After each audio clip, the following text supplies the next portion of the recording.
Hello, I'm Kevin Gordon. I'm a resident of Seaford and a trustee here at Seaford Museum.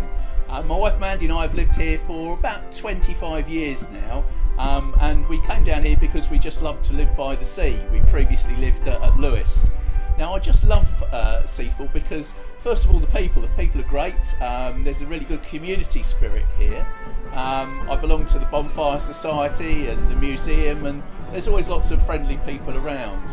I also of course enjoy the countryside surrounding the town, and regularly go for walks up on the downs.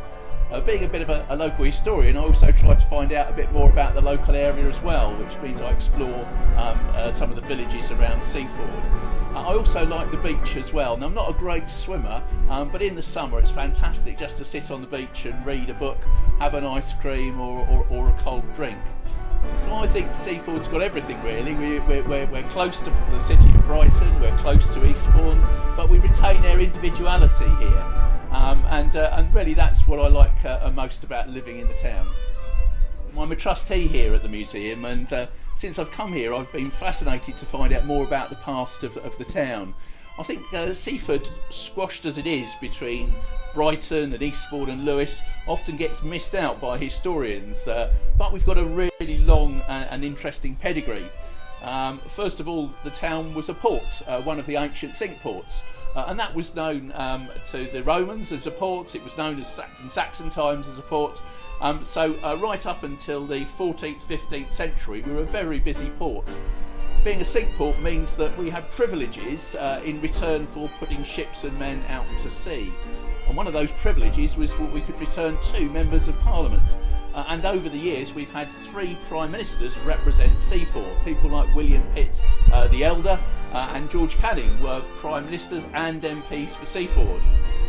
As well as that, we were a fishing town, and we were a fishing town for many years, even after the river finally silted up. The ships were brought up onto the bay here in Seaford, so we're an important coastal town. Seaford was also important during the war. During the First World War there were 2 huge camps here. For example, there were about 25,000 men that were based here, even though the population of Seaford was about 4,000. And men came from all over the world to come here and train at Seaford before they left for the front. A cemetery on the Alfriston Road has nearly 300 war graves, one of the largest war graves in the south of England. So the town has got a long and interesting history. The Martello Tower, where we're standing on at the moment, was built in 1805 due to the threat from Napoleon. And it was one of 74 towers built along the southeast corner of the country between Kent and Sussex. This was the last one. There was due to be 2 more in the bay, but by the time they finished this in 1805 they'd run out of money and they'd run out of war, so this is the last one to be built. Many of those towers were later knocked down, so we're very lucky to retain our Martello Tower here, which still has a cannon on the roof. About 24 men would have been stationed here, looking out to sea, making sure we weren't invaded by the French.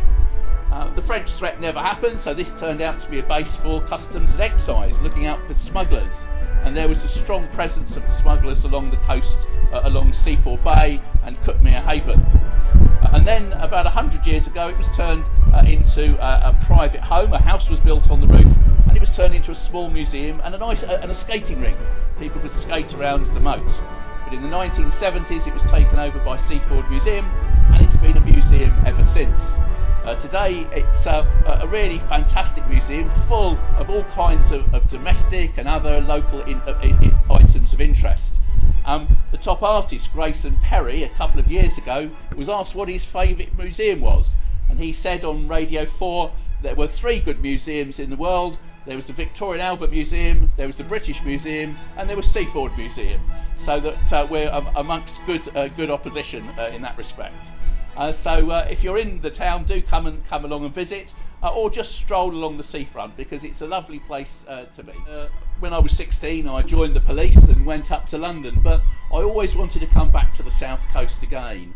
I met my wife in London and we decided to move down to Sussex, And after we lived for a few months in Lewes, we decided to come here and live here by the sea at Seaford. We thought it was a great place to bring up children. Our two children, Toby and Emmeline, were both brought up in town and went to school here, and they've moved out of Seaford now, but I'm sure one day they'll come back to live back in the town again. I think it's a great place for growing up. There are lots of wide open spaces, there's the beach, there's the downs around, and there's plenty to do around the town, from the Downs Leisure Centre and other places around the town. It's a really good place for bringing up the kids. And I think the local people and the local council have invested in that recently, with the work that's been done, for instance, at the Salts, where there's been thousands of pounds spent on the equipment in the Salts, just to make sure that the kids that do live here, are brought up here, are really happy with the town.